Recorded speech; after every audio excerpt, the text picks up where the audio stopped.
In this research review, we're going to be discussing ischemic conditioning, which is a type of blood flow restriction training, and its effect on strength training recovery. In this study published in 2025 in Biology and Sport, they looked at 37 healthy subjects, and they compared a control group with a traditional recovery group and then groups that did ischemic conditioning. And what they did was a strength training protocol that had 5 sessions of 6x6 squats at 80% 1 repetition max and 5x20 body weight squat jumps.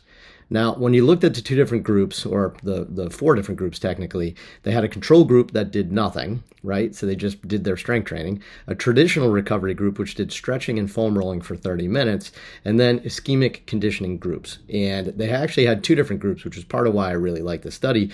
One that did this ischemic BFR before they did their strength training, and one that did it afterwards. So they kind of compared them both. And what they found was blood flow restriction training essentially reduced muscle damage, alleviated oxidative stress, attenuated inflammatory responses, enhanced antioxidant capacity, and maintained strength performance. And the more you used it, so if you used it repeatedly over the course of the training sessions, it continued to significantly reduce muscle damage. And if you did it afterwards, right, not before, but if you did it afterwards, it showed faster recovery. So lots of implications in this study that you can see if you actually go look at it. There was a lot in it. This is just a really quick overview, but for me, I think it's pretty exciting. Ischemic conditioning is something we've been using more with our athletes at Champion and some of the teams that I work with, and it really might be something that we can add to our toolbox to help with recovery.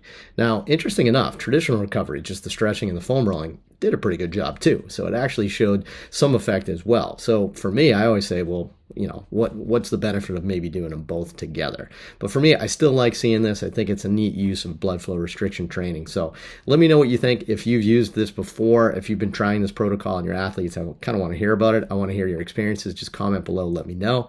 If you want to learn more about blood flow restriction training, I've got a ton of resources. Check the link below, or if you're on Instagram, comment BFR and I'll send you a link to all this stuff. But I've got free courses, I've got articles on the science behind BFR, and I have recommendations on all my favorite cuffs and tools that you can use, especially some that have some significant discounts that you can take advantage of.